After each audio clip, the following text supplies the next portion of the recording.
ಪಿತನ ಸುತನ ಮತ್ತು ಪವಿತ್ರಾತ್ಮರ ನಾಮದಲ್ಲಿ ಆಮೆನ್. ಹೊಸ ಕೃಪೆಯ ನೀಡೋ ದೇವಾ, ಹೊಸ ಬಲವ ನೀಡೋ ದೇವಾ, ಹೊಸ ಕೃಪೆಯ ನೀಡೋ ದೇವಾ, ಹೊಸ ಬಲವ ನೀಡೋ ದೇವಾ. ನೂತನ ದಿನದೊಳಗೆ ನನ್ನ ನಡೆಸು, ನೂತನ ಕೃಪೆಯಿಂದ ನನ್ನ ತುಂಬಿಸು, ನೂತನ ದಿನದೊಳಗೆ ನನ್ನ ನಡೆಸು, ನೂತನ ಶಕ್ತಿಯಿಂದ ನನ್ನ ತುಂಬಿಸು. ಹೊಸ ಕೃಪೆಯ ನೀಡೋ ದೇವಾ, ಹೊಸ ಬಲವ ನೀಡೋ ದೇವಾ. ಆರಂಭ ಅಲ್ಪವಾದರೂ ಅಂತ್ಯವು ಶ್ರೇಷ್ಠವು, ಆರಂಭ ಅಲ್ಪವಾದರೂ ಅಂತ್ಯವು ಶ್ರೇಷ್ಠವು. ಕೊರತೆಗಳು ನೀಗಲಿ, ನನ್ನ ಕೊರತೆಗಳು ನೀಗಲಿ, ಎಲ್ಲ ಕಷ್ಟಗಳು ನೀಗಿ ಹೋಗಲಿ. ಹೊಸ ಕೃಪೆಯ ನೀಡೋ ದೇವಾ, ಹೊಸ ಬಲವ ನೀಡೋ ದೇವಾ, ಹೊಸ ಕೃಪೆಯ ನೀಡೋ ದೇವಾ, ಹೊಸ ಬಲವ ನೀಡೋ ದೇವಾ. ನೂತನ ದಿನದೊಳಗೆ ನನ್ನ ನಡೆಸು, ನೂತನ ಶಕ್ತಿಯಿಂದ ನನ್ನ ತುಂಬಿಸು. ಪ್ರಭು ಕ್ರಿಸ್ತರಲ್ಲಿ ಆತ್ಮೀಯ ಸಹೋದರ ಸಹೋದರಿಯರೇ, ಈ ದಿನದ ಮುಂಜಾನೆಯ ಜೀವಸ್ವರ ಯೆಹೋಶುವನ ಗ್ರಂಥ 14ನೇ ಅಧ್ಯಾಯ ವಚನ 10.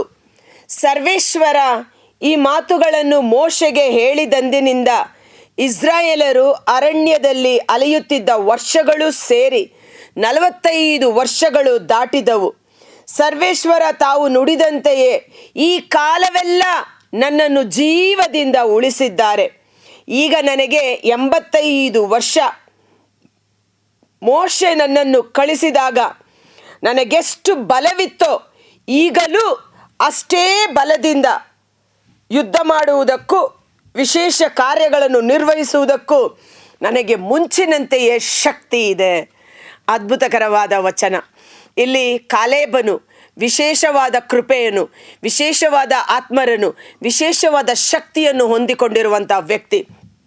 ಕಾಲೇಬನು ಇಸ್ರಾಯೇಲ್ ಜನಾಂಗದವರು ಹಾಲು ಜೇನು ಹರಿಯುವ ಕಾನಾನ್ ನಾಡನ್ನು ವಶಪಡಿಸಿಕೊಂಡ ನಂತರ ಯೆಹೋಶುವನು ಯಾಕೋಬನ 12 ಗೋತ್ರಗಳಿಗೆ ಆ ನಾಡನ್ನು ಸಮಭಾಗವಾಗಿ ಹಂಚಿಕೆ ಮಾಡಿಕೊಡುವ ಸಮಯದಲ್ಲಿ ಎಲ್ಲರೂ ನನಗೆ ಆ ಸ್ಥಳ ಬೇಕು, ಈ ಸ್ಥಳ ಬೇಕೆಂದು ಫಲವತ್ತಾದ ಭೂಮಿಯನ್ನು ಮಾತ್ರ ಕೇಳುತ್ತಾ ಇರ್ತಾರೆ. ಆದರೆ ಗುಡ್ಡಗಾಡು ಪ್ರದೇಶವನ್ನು ನನಗೆ ಬೇಡ ಎಂದು ಎಲ್ಲರೂ ತಿರಸ್ಕರಿಸುವ ಸಮಯದಲ್ಲಿ 85 ವರ್ಷ ವಯಸ್ಸುಳ್ಳ ಕಾಲೇಬನು ಮುಂದೆ ಬಂದು ಯೆಹೋಶುವನಿಗೆ ಹೇಳುತ್ತಾನೆ, ಯೆಹೋಶುವನೇ, ನನಗೆ ಎಲ್ಲರೂ ಬೇಡ ಎಂದು ತಿರಸ್ಕರಿಸುವ ಅನಾಕ್ಯರು ಎಂಬ ರಾಕ್ಷಸ ಪ್ರವೃತ್ತಿಯುಳ್ಳ ಜನರು ವಾಸಿಸುವ ಆ ಬೆಟ್ಟಗಾಡು ಪ್ರದೇಶವನ್ನೇ ನನಗೂ ನನ್ನ ಸಂತಾನಕ್ಕೂ ನೀಡು ಎಂಬುದಾಗಿ. ಆಗ ಯೆಹೋಶುವನು ಹೇಳುತ್ತಾನೆ, ನಿನಗೆ 85 ವರ್ಷ ವಯಸ್ಸಾಗಿದೆ, ಬೆಟ್ಟ ಗುಡ್ಡ ಹತ್ತುವುದು ಕಷ್ಟವಾಗಬಹುದು ಎಂದು ಹೇಳುವಾಗ ಕಾಲೇಬನು ಹೇಳುವಂಥ ಅದ್ಭುತಕರವಾದ ಮಾತುಗಳು. ಆತ ಹೇಳುತ್ತಾನೆ, ಮೋಶೆ ಈಜಿಪ್ಟಿನಿಂದ ನಮ್ಮನ್ನು ಬಿಡುಗಡೆ ಮಾಡಿ ಮರುಭೂಮಿಯಲ್ಲಿ ಯುದ್ಧ ಮಾಡಲು ನನ್ನನ್ನು ಕರೆದಾಗ ನನಗೆ 40 ವರ್ಷ ಪ್ರಾಯ. ಆ 40 ವರ್ಷ ಪ್ರಾಯದಲ್ಲಿ ಯುದ್ಧ ಭೂಮಿಯಲ್ಲಿ ನಾನು ಯುದ್ಧ ಮಾಡಿದಂಥ ವ್ಯಕ್ತಿ ಮಾತ್ರವಲ್ಲ, ಅಲ್ಲಿಂದ ಹಾಲು ಜೇನು ಹರಿಯುವ ಕಾನಾನ್ ನಾಡನ್ನು ವಶಪಡಿಸಿಕೊಳ್ಳುವವರೆಗೂ ಮರುಭೂಮಿಯಲ್ಲಿ 45 ವರ್ಷ ಕಾಲ ಪ್ರಯಾಣ ಮಾಡಿ ಬಂದಿದ್ದೇವೆ. ಸೊ 40 ಪ್ಲಸ್ ಮರುಭೂಮಿಯ ಪ್ರಯಾಣ 45, ಒಟ್ಟು ಈಗ ನನ್ನ ವಯಸ್ಸು 85 ವರ್ಷ.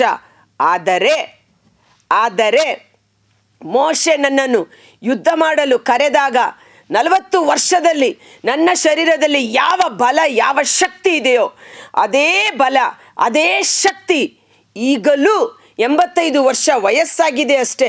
ಆದರೆ 85 ವರ್ಷ ವಯಸ್ಸಿನಲ್ಲೂ 40 ವರ್ಷ ವಯಸ್ಸಿನ ಶಕ್ತಿ ಮತ್ತು ಬಲ ನನ್ನಲ್ಲಿ ಇದೆ. ಇದು ದೇವರ ವಿಶೇಷವಾದ ಕೃಪೆಯಾಗಿದೆ, ಇದು ದೇವರ ಅನುಗ್ರಹವಾಗಿದೆ. ಆದ ಕಾರಣ ಆ ಬೆಟ್ಟ ಗುಡ್ಡಗಾಡು ಪ್ರದೇಶದಲ್ಲಿರುವ ಅನಾಕಿಯರು ಎಂಬ ಆ ಶತ್ರುಗಳನ್ನು ಸದೆಬಡೆದು ಅದನ್ನು ವಶಪಡಿಸಿಕೊಳ್ಳಲು ದೇವರ ಶಕ್ತಿ ನನ್ನೊಂದಿಗಿದೆ ಎಂದು ಧೈರ್ಯವಾಗಿ ಆ ಸ್ಥಳವನ್ನು ವಶಪಡಿಸಿಕೊಳ್ಳುವುದನ್ನು ನಾವು ನೋಡುತ್ತೇವೆ. ಕಾಲೇಬನು ವಿಶೇಷವಾದ ಆತ್ಮವುಳ್ಳ ವ್ಯಕ್ತಿಯಾಗಿದ್ದ ಕಾರಣ ಅವನು ಯಾವಾಗಲೂ ದೇವರ ಶಕ್ತಿಯಲ್ಲಿ ಮುಂದುವರಿಯುತ್ತಿದ್ದ, ದೇವರ ಶಕ್ತಿಯನ್ನೇ ಆಶ್ರಯಿಸಿಕೊಳ್ಳುತ್ತಿದ್ದ. ಇವತ್ತು ನಾವು ಮೈನಾರಿಟಿ ಆಗಿರ್ಬೋದು, ಮೆಜಾರಿಟಿ ಆಗಿರಬಹುದು, ದೇವರನ್ನು ಆಶ್ರಯಿಸಿಕೊಳ್ಳುವವನು ಅವನೇ ಮೆಜಾರಿಟಿಯಾಗಿ ಮಾರ್ಪಾಡಾಗುತ್ತಾನೆ. ನಾವು ಅಲ್ಪಸಂಖ್ಯಾತರಾಗಿರಲಿ ಬಹುಸಂಖ್ಯಾತರಾಗಿರಲಿ, ನಾವು ಅಲ್ಪಸಂಖ್ಯಾತರಾಗಿದ್ದರೂ ದೇವರ ಶಕ್ತಿಯನ್ನು ಆಶ್ರಯಿಸಿಕೊಳ್ಳುವವನು ದೇವರ ಸೈನ್ಯ ಸೇರಿದಾಗ ಅವನು ಬಹುಸಂಖ್ಯಾತನಾಗಿ ಮಾರ್ಪಾಡಾಗುತ್ತಾನೆ. ಕಾಲೇಬನ ಒಂದು ವಿಶೇಷವಾದ ಮನೋಭಾವನೆ ಏನೆಂದರೆ 12 ಜನ ಯಾಕೋಬನ ಕುಲಗಳಲ್ಲಿ ವಿಶೇಷವಾಗಿ ಕಾಲೇಬನು ಯಹೂದ್ಯನಾಗಿದ್ದನು. ಯೂದ ಕುಲದ ಕಾಲೇಬ ಅವನು ಯೂದ ಕುಲಕ್ಕೆ ಸೇರಿದವನಾಗಿದ್ದನು. ಯೂದ ಕುಲ ಎಂದರೆ ದೇವರಿಗೆ ಸ್ತುತಿ ಮಾಡುವ ಜನಾಂಗ, ಸ್ತುತಿಯ ಮೂಲಕ ದೇವರ ಶಕ್ತಿಯಿಂದ ಪ್ರವರ್ಧಿಸುವ ಜನಾಂಗ ಎಂದು ಕರೆಯಲ್ಪಟ್ಟದ್ದಾಗಿತ್ತು. ದೇವರ ವಿಶೇಷವಾದ ಅಧಿಕಾರ ಅಭಿಷೇಕ ಅವರ ಮೇಲೆ ಇತ್ತು. ಆ 12 ಮಂದಿಯನ್ನು ಹಾಲು ಜೇನು ಹರಿಯುವ ಕಾನಾನ್ ನಾಡನ್ನು ಬೇಹುಗಾರಿಕೆ ನೋಡಲು ಕಳುಹಿಸಿಕೊಟ್ಟರು.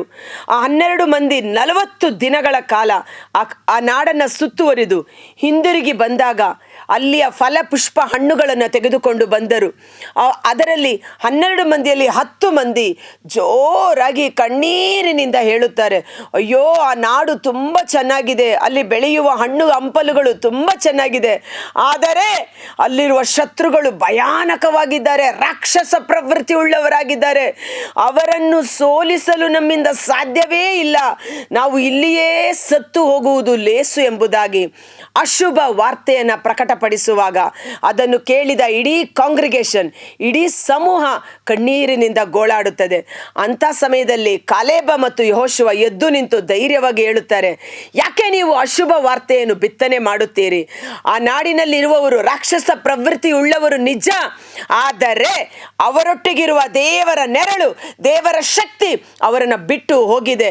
ಅವರು ನಿರ್ಬಲಾವಸ್ಥೆಯಲ್ಲಿದ್ದಾರೆ, ಅವರನ್ನು ಸುಲಭವಾಗಿ ನಾವು ಜಯಿಸಬಹುದು. ಕಾರಣ ನಮ್ಮೊಟ್ಟಿಗೆ ಸರ್ವೇಶ್ವರನ ಶಕ್ತಿ ಇದೆ, ಸರ್ವೇಶ್ವರನ ಬಲದಿಂದ ನಾವು ಎಲ್ಲವನ್ನು ಸಾಧಿಸಲು ಸಾಧ್ಯ ಎಂದು ವಿಶ್ವಾಸದ ಮಾತುಗಳನ್ನು ನುಡಿದು ಆ ಜನಾಂಗವನ್ನು ಮತ್ತೆ ವಿಶ್ವಾಸದೆಡೆಗೆ ಮುನ್ನಡೆಸಲು ಸಹಕರಿಸುತ್ತಾನೆ. ಆದ ಕಾರಣ ಇವತ್ತು 10 ಮಂದಿ ಹೇಳಿದರೂ ಸಹ 2 ಮಂದಿ ಕಾಲೇಬ ಮತ್ತು ಯೆಹೋಶುವ ದೇವರ ಶಕ್ತಿಯನ್ನು ಆಶ್ರಯಿಸಿಕೊಂಡು ನಿಂತ ಕಾರಣ ಹಾಲು ಜೇನು ಹರಿಯುವ ಕಾನಾನ್ ನಾಡನ್ನು ತಲುಪಿದ್ದು ಇವರಿಬ್ಬರು ಗಂಡಸರು ಮಾತ್ರ. ಈಜಿಪ್ಟಿನಿಂದ ಹೊರಟು ಬಂದ ನಾವು ಸಾಯುತ್ತೇವೆ ಎಂದು ಹೇಳಿದವರೆಲ್ಲರೂ ಮರುಭೂಮಿಯಲ್ಲಿ ಸತ್ತು ಹೋದರು. ಇಂದು ದೇವರ ಶಕ್ತಿಯನ್ನು ಆಶ್ರಯಿಸಿಕೊಂಡು ನಾವು ಒಬ್ಬಂಟಿಗರಾಗಿದ್ದರೂ ಸಹ ಬಹುಸಂಖ್ಯಾತರಾಗಿ ಮಾರ್ಪಾಡಾಗುತ್ತೇವೆ. ಕರ್ತರಾದ ಯೇಸುವೇ, ಮುಂಜಾನೆಯ ಜೀವಸ್ವರವನ್ನು ಆಲಿಸುತ್ತಿರುವ ಪ್ರತಿಯೊಬ್ಬ ಸಹೋದರ ಸಹೋದರಿ ನಿಮ್ಮ ಕರಗಳಿಗೆ ಸಮರ್ಪಿಸುತ್ತೇನೆ. ರಿವರ್ಸಬಲ್ ಆಫ್ ಅವರ್ ಏಜ್, ನಮ್ಮ ಯೌವನದ ಶಕ್ತಿಯನ್ನು, ಯೌವನದ ಬಲವನ್ನು, ಯೌವನವನ್ನು ಮತ್ತೆ ಮರುಕಳಿಸಿಕೊಡಲು ದೇವರು ಶಕ್ತರಾಗಿದ್ದಾರೆ. 85 ವರ್ಷ ವಯಸ್ಸಿನ ಕಾಲೇಬನು 40 ವರ್ಷ ವಯಸ್ಸಿನ ಶಕ್ತಿ ಬಲ ಅಭಿಷೇಕದಲ್ಲಿ ಪ್ರವರ್ಧಿಸಿದನು. ಅಂತ ಒಂದು ಅಭಿಷೇಕ ಈ ನಮ್ಮೊಬ್ಬೊಬ್ಬರ ಮೇಲೂ ಆಳ್ವಿಕೆ ಮಾಡುವಂತಾಗಲಿ. ಪವಿತ್ರಾತ್ಮರ ಶಕ್ತಿ ನಿಮ್ಮ ಮೇಲೆ ಇಳಿದು ಬಂದಾಗ ನೀವು ಬಲಶಾಲಿಗಳಾಗುವಿರಿ ಎಂಬ ವಾಗ್ದಾನದಂತೆ ನಮ್ಮ ಸ್ವಂತ ಶಕ್ತಿ ಸಾಮರ್ಥ್ಯದಿಂದ ಅಲ್ಲ, ದೇವರ ಶಕ್ತಿಯಿಂದ ನಾನು ಎಲ್ಲವನ್ನು ಜಯಿಸಲು ಶಕ್ತನಾಗಿದ್ದೇನೆ ಎಂಬ ದೃಢ ವಿಶ್ವಾಸ ನಮ್ಮೊಬ್ಬೊಬ್ಬರಲ್ಲಿ ಕಾರ್ಯ ಮಾಡಲಿ.